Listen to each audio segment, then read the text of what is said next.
Hello students, मैं हूं सुनीता सिन्हा और आप सब देख रहे हैं मेरे YouTube channel Sunita Sinha Hindi classes पर। स्टूडेंट्स, अगर मेरे चैनल पहली बार आए हो या फिर मेरा वीडियो पहली बार देख रहे हो तो चैनल को सब्सक्राइब कर लो, साथ में बेल आइकन भी दबा दो ताकि मेरा वीडियो अपलोड होते सबसे पहले तुमको मिल जाए। स्टूडेंट्स, इन दिनों हम लोग काल यानी समय के बारे में जान रहे थे।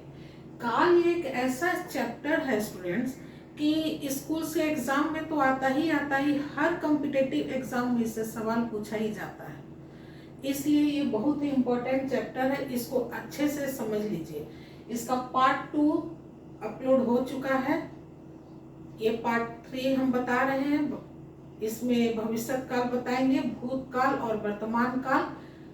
पार्ट 1 में भूतकाल, पार्ट 2 में वर्तमान काल बता चुके हैं, समझा चुके हैं। अगर कहीं भी प्रॉब्लम हो, कोई भी कंफ्यूजन हो, दिक्कत हो तो कमेंट्स बॉक्स में बेझिझक आप लिख सकते हैं, पूछ सकते हैं। इसलिए कि इसको अच्छे से समझ ली, ये बहुत ही इम्पोर्टेंट चैप्टर है, हर एग्जाम में ये आता ही है। तो आज हम लोग जानेंगे भविष्य काल के बारे में। तीसरा जो प्रकार है काल यानी समय। समय हम लोग कैसे जानते हैं? क्रिया शब्द से। यह जब हम देखते हैं कि क्रिया किस समय हुआ है, बीते हुए समय में हुआ है या समय के साथ हो रहा है या फिर आने वाले समय में होगा। अभी हुआ नहीं है, क्रिया कार्य अभी हुआ नहीं है, आने वाले समय में होगा। तो काम जो हो रहा है उससे ही हमें समय का यानी काल का पता चलता है। तो इस तरह से काल 3 प्रकार के हो गए, भूतकाल, वर्तमान काल और भविष्य काल। बीते हुए समय में जो कार्य पूरा हुआ या हो रहा था उसको कहेंगे भूतकाल। समय के साथ जो कार्य हुआ, काम हुआ है, उसको कहेंगे वर्तमान काल। कार्य हो रहा है या हुआ है, अभी पता चला है, उसको कहेंगे वर्तमान काल। और जो कार्य अभी हुआ नहीं है, न हुआ था न हुआ है, अभी आने वाले समय में होगा, उसको कहेंगे भविष्य काल। तो आज हम लोग भविष्य काल के बारे में ही जानेंगे।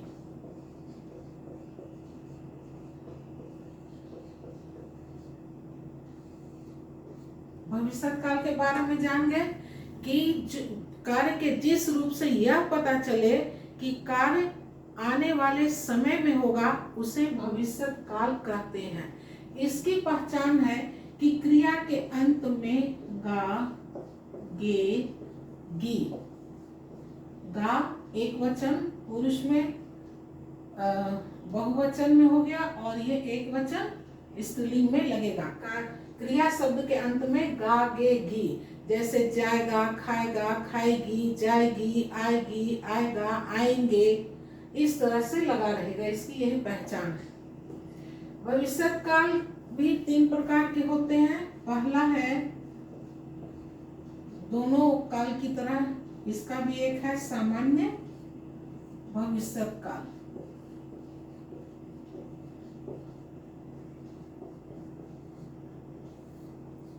सामान्य से पता है औरों की तरह, जैसे भूतकाल में सामान्य भूतकाल होता है, वर्तमान काल में सामान्य वर्तमान काल है, उसी तरह से भविष्य काल में भी सामान्य भविष्य काल है।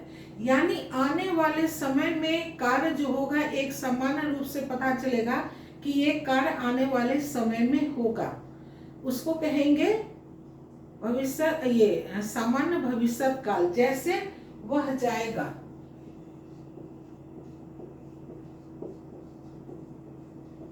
अब जाएगा से ये पता नहीं चल रहा कल जाएगा, डे आफ्टर टुमारो जाएगा, कब जाएगा, 1 महीने के बाद जाएगा, ये पता नहीं, लेकिन इतना पता चल रहा है कि ये जाने का जो काम है वो आने वाले समय में होगा। इस तरह से जो एक सामान्य जानकारी मिलेगी उसको कहेंगे सामान्य भविष्य काल। दूसरा है संभाव्य भविष्य काल।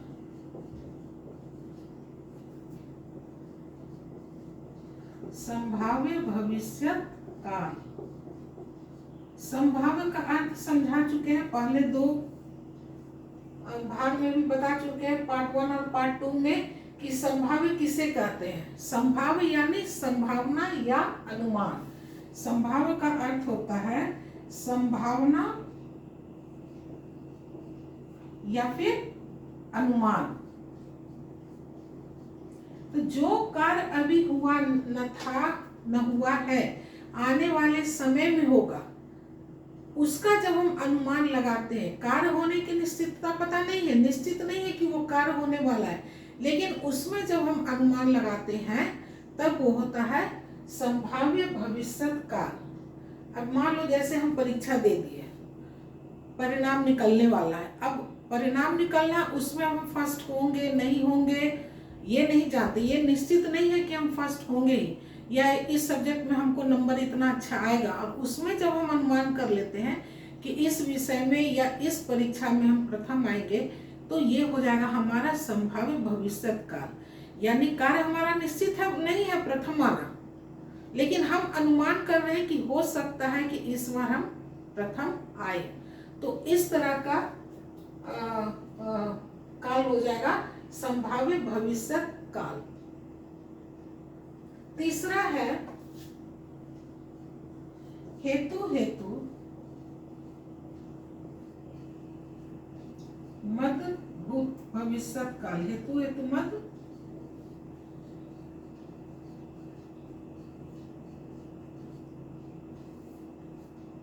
इसमें क्या है, हेतु मतलब होता है कारण या कार्य। अगर इसको कार्य मान ले तो दो बार हेतु आ रहा है, यानी इसमें दो कार्य, दो क्रिया होगा, दो कार्य होगा यानी दो क्रिया शब्द होगा। और सबसे अच्छा तो इसका पहचान है कि इसमें इन दोनों क्रियाओं के बीच में तो अव्यय शब्द होगा। तो कैसा अव्यय शब्द है, समुच्चय बोधक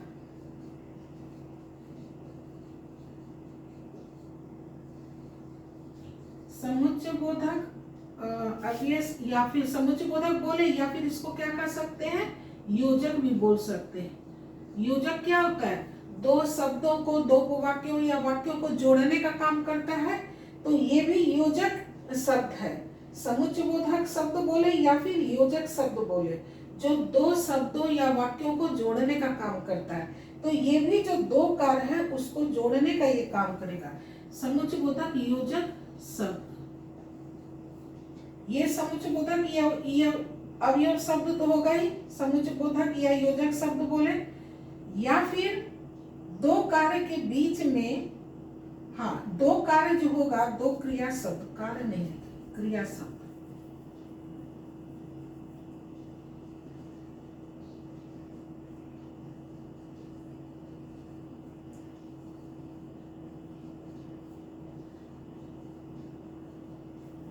दो क्रिया शब्द जो है, इसमें एक क्रिया शब्द दूसरे क्रिया शब्द पर निर्भर करेगा। जैसे मान लो वर्षा होना तो निश्चित नहीं है कि वर्षा होगा ही, लेकिन अब हम उसमें बोले कि अगर वर्षा होगी तो फसल अच्छी होगी, लिख देते हैं। अगर फसल, अरे सॉरी वर्षा होता है, अगर वर्षा होगी तो फसल अच्छी होगी। अब देखो इसमें दो क्रिया है, क्रिया शब्द है होगी, और यहाँ भी होगी, होना, होना से हो गया होगी, तो एक क्रिया शब्द ये हो गया, एक क्रिया शब्द ये हो गया। इन दोनों को किससे जोड़ रहा है, ये समुच्चय बोधक या समुच्चय बोधक शब्द बोले या फिर योजक शब्द बोले, जो दो शब्दों या वाक्यों या वाक्यों को जोड़ने का काम करता है। तो सबसे पहले तो हम इसका पहचान देख लेंगे कि ये लगा हुआ है, तो पहचान कर लेंगे। इसमें दो क्रिया भी होगा, इससे भी हम पहचान आसानी से कर लेंगे। तो हेतु मद भविष्यत काल में क्या है कि इसमें एक क्रिया दूसरे क्रिया पर निर्भर करती है। फसल का अच्छा होना किस पर निर्भर कर रहा है, वर्षा पे। अगर वर्षा अच्छी होगी तो फसल भी अच्छा होगा, वर्षा नहीं होगी तो फसल भी अच्छी नहीं होगी। तो फसल का अच्छा होना, ये जो क्रिया है अच्छा होना, ये निर्भर कर रहा है वर्षा पे। तो एक क्रिया दूसरे क्रिया पे निर्भर करती है और इन दोनों क्रियाओं को योजक शब्द से जुड़ा रहता है, तो शब्द से जुड़ा रहेगा। इसमें है हाँ, संभाव्य में एक पहचान ये भी है, जब हम उम्मीद करते हैं, अनुमान लगाते हैं, तो उसमें क्या लिखते हैं? शायद लिख सकते हैं, हो सके, हो सकता है, हो सकता है कि, या फिर संभवतः। इस तरह के शब्द उसमें रहेंगे। शायद मैं प्रथम आऊं, प्रथम आना निश्चित नहीं है, ये अभी आने वाले समय की बात कहा जा रहा है कि परीक्षा हम दे दिए हैं, अब परिणाम उसका आने वाले समय में आएगा। तो आने वाले समय में किया जा रहा है उम्मीद, संभावना प्रकट कर रहे हैं कि शायद मैं प्रथम आऊं, हो सकता है कि मैं प्रथम आऊं, संभवतः मैं प्रथम आऊं। तो आने क्रिया का होना निश्चित नहीं है, लेकिन आने वाले समय में ये संभावना व्यक्त किया जा रहा है। तो ऐसे को कहेंगे संभाव्य भविष्यत काल। और हेतु मत भविष्यत काल, हेतु एक क्रिया शब्द हो गया, दूसरा क्रिया शब्द हो हेतु, दूसरा क्रिया शब्द हो गया। तो एक क्रिया शब्द दूसरे क्रिया शब्द पे निर्भर करेगा और इन दोनों क्रियाओं के बीच में तो जो है योजक शब्द या समुच्चय बोधक अवयव शब्द कहें, अवयव शब्द जिस पे लिंग, वचन और कारक का कोई प्रभाव नहीं पड़ता है, तो ये तो शब्द इसमें रहेगा, ये इसकी पहचान है। ये हो गया हमारा हेतु, हेतुमद, भविष्यत काल। भविष्यत काल के ये तीन हो गए भेद, सामान्य भविष्यत काल, संभाव्य और हेतु, हेतुमद, भविष्यत काल। अब तीनों का हम डेफिनेशन विथ एग्जांपल्स दे देते हैं, लिख देते हैं, और उसके बाद इन तीनों में क्या अंतर है, इन तीनों को भी लिख देते हैं एग्जाम्पल के साथ, तो पहचानने में आसानी होगी और समझा भी देंगे लिखकर। भविष्यत काल की परिभाषा है कि क्रिया शब्द के जिस रूप से यह पता चले कि कार्य यानी काम आने वाले समय में होगा, भविष्यत काल कहते हैं। जैसे ज्योति नहीं, ज्योति कल पढ़ेगी, वो न कल पढ़ी थी, ना आज पढ़ी है, वो आने वाले समय में यानी कल जो आने वाला है उसमें पढ़ेगी। वह जाएगा, बोले थे क्रिया के अंत में गी, गा, गे लगा रहेगा। हम सब एक साथ घूमने जाएंगे, अभी घूमने गए नहीं है, अभी आने वाले समय में जाएंगे। तो इसकी यही पहचान है कि क्रिया के साथ गा, गी और गे लगा होगा। पहचान लिख दिए, क्रिया के साथ गा, गी, गे लगा होगा। इसका जो प्रकार है, पहला है क, सामान्य भविष्यत काल।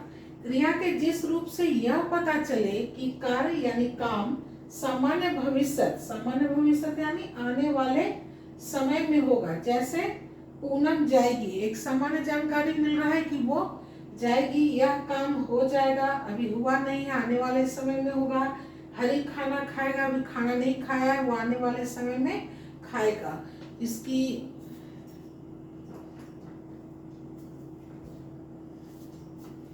ये जो है क्रिया के साथ इसकी गी, गा, गा, यही पहचान है इसकी। पूनम जाएगी, क्रिया के साथ गी लगा है, यह काम हो जाएगा, गा लगा हुआ है। हरी खाना खाएगा, क्रिया के साथ गा लगा हुआ है। ख है संभाव्य भविष्यत काल। क्रिया के जिस रूप से यह पता चले कि आने वाले समय में यानी भविष्यत काल में कार्य की संभावना यानी काम के होने की संभावना या अनुमान या इच्छा पाई जाए, उसे संभाव्य भविष्यत काल कहते हैं। जैसे शायद, इसमें क्या है कि शायद हो सकता है, इस तरह के शब्द भी लगा रहेगा। शायद आज मेरा मित्र आए, अभी मान लो मेरा मित्र 2 दिन का टाइम दे दिया, हम 3 को भी आएंगे, काम अगर रहा, काम हो गया तो 3 को आएंगे, नहीं काम हुआ तो हम 4 को आएंगे। अब आज है 3 तारीख, तो हम उम्मीद कर रहे हैं कि शायद आज मेरा मित्र आएगा, आए या आएगा एक ही बात है। तो हम यहाँ उम्मीद कर रहे हैं, संभावना प्रकट कर रहे हैं कि शायद वो आज उसका काम हो जाए तो आज आ जाएगा। तो ये हो गया हमारा संभाव्य भविष्य काल। तीसरा भेद है इसका ग हेतु हेतु मत भविष्य काल, जहां आने वाले समय में एक कार्य का होना दूसरे कार्य के होने पर निर्भर करे, यानी एक काम जो है वो दूसरे काम पे निर्भर करे। जब वो होगा तभी फिर एक काम दूसरा काम जो होगा, यानी एक काम जब होगा तभी दूसरा वाला कंप्लीट होगा। दूसरे वाले को कंप्लीट होने के लिए पहले वाले कार्य पे निर्भर होना है, उसे हेतु हेतु मत भविष्य काल कहते हैं। जैसे शिक्षिका आएंगी, जब ये पहला कार्य पूरा होगा आने का तब पढ़ाई शुरू होगी, तब दूसरा कार्य शुरू होगा, यानी दूसरा कार्य के शुरू होने में पहले वाले कार्य पे निर्भर कर रहा है। ये जो कार्य है शुरू होना पढ़ाई शुरू होना, ये कार्य किस पर निर्भर कर रहा है? शिक्षिका के आने पर। यानी ये जब पहला कार्य शुरू खत्म होगा, आएंगी, ये जब आ जाएंगी, काम खत्म हो जाएगा, तब जाकर कहीं पढ़ाई शुरू होगी। वर्षा होगी तो फसल अच्छी होगी। अब वर्षा जब होगा, ये काम जब होगा तभी फिर दूसरा काम शुरू होगा, यानी दूसरे काम के शुरू होने के लिए पहले काम का कंप्लीट होना जरूरी है। वर्षा होगी तो फसल अच्छी होगी। इसका एक पहचान, ये तो लग गया, एक कार्य ये हो गया, एक कार्य ये हो गया, दो कार्य हो गया। ये कार्य पहले वाले कार्य पे निर्भर कर रहा है कि शिक्षिका आएंगी तो पढ़ाई शुरू होगी, यानी दूसरा कार्य होने के लिए पहले कार्य का होना जरूरी है, कंप्लीट होना। जब वो आएंगी तभी पढ़ाई शुरू होगी। यहाँ हम तीनों काल का अंतर बता दे रहे हैं, भूतकाल, वर्तमान काल और भविष्य काल का।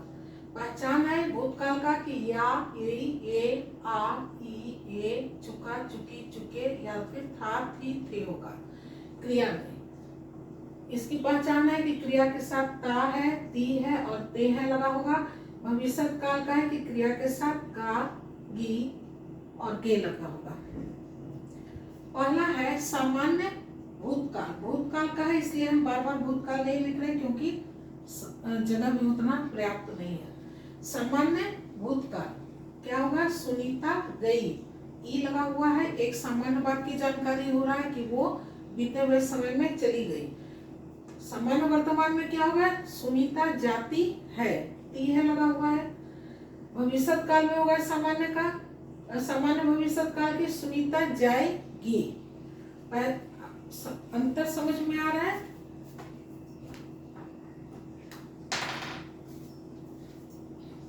यहाँ इसकी पहचान क्रिया के साथ ई लगा हुआ है, इसमें क्रिया के साथ ती है और इसमें क्रिया के साथ गी लगा हुआ है, जाएगी। आसन भूतकाल है कि काम जो है वो कार्य बीते हुए समय में शुरू हुआ और अभी वर्तमान में आके खत्म हुआ है। तो आसन भूतकाल में क्या होगा? सुनीता गई है। इसी में कंफ्यूज हो जाते हैं स्टूडेंट्स, और सवाल भी इसी तरह का दिया जाता है ताकि स्टूडेंट्स जो है, छात्र, वो उसमें थोड़ा दुविधा में पड़ जाए कि क्या होगा। अब वो है दे करके वर्तमान काल कर देंगे कि वर्तमान काल का है, जबकि ये भूतकाल में कार्य शुरू हुआ, सुनीता गई और अभी अभी खत्म हुआ है। तो ये हो गया आसन्न भूतकाल। भूतकाल और वर्तमान दोनों है इसमें, भूतकाल से शुरू हुआ और वर्तमान में आके खत्म हुआ है। सुनीता गई है आसन्न वर्तमान में, अन भविष्य काल में होता है आसन्न। चाहे सुनीता पढ़ाकर आई है, इसमें भी क्या है? सुनीता पढ़ाकर आई है, ई है। पूर्ण भूतकाल में हो गया सुनीता गई थी, ई और थी दोनों हो गया। पूर्ण में क्या होगा? वर्तमान काल में सुनीता आई है, क्रिया के साथ ई और है, आई है। अपूर्ण भूतकाल या तत्कालिक बोले भूतकाल, सुनीता जा रही थी, रहा थे, रहा था, रही थी या फिर रहे थे होगा। अपूर्ण वर्तमान काल में होगा सुनीता जा रही है इसमें। अब भविष्य में नहीं होता है। संदिग्ध भूतकाल में सुनीता गई होगी, होने की संभावना, ई भूतकाल का हो गया और होना उसको हम अनुमान लगा रहे हैं, संभावना प्रकट कर रहे हैं। तो सुनीता गई होगी वर्तमान में हो जाएगा सुनीता जाती होगी, ती है और होगी, ये संभावना प्रकट कर रहे हैं, अनुमान लगा रहे हैं। वर्तमान भविष्य काल में नहीं होता है संदिग्ध। उसके बाद है ये, हाँ, पांचवा हो गया संभाव्य वर्तमान काल में शायद सुनीता आ रही हो, इसमें शायद इस तरह के शब्द लगे होंगे और रही हो जाएगा। है, हो या हूं, मैं के साथ हूं लगता है, तुम के साथ हो और वह के साथ है, तो शब्द के अनुसार ये रहेगा। इसमें भी शायद लगा होगा और रही हो, रहा हो, इस तरह से। संभाव्य वर्तमान में हो जाएगा शायद सुनीता आएगी, शायद सुनीता आएगी, गी लगा हुआ है क्रिया के साथ, आएगी, संभावना प्रकट कर रहा है कि आएगी।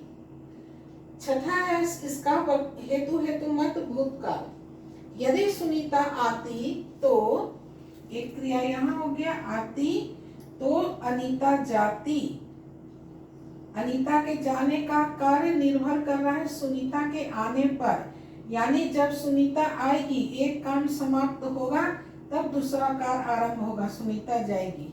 अब इन दोनों को जोड़ रहा है कौन सा शब्द, योजक शब्द।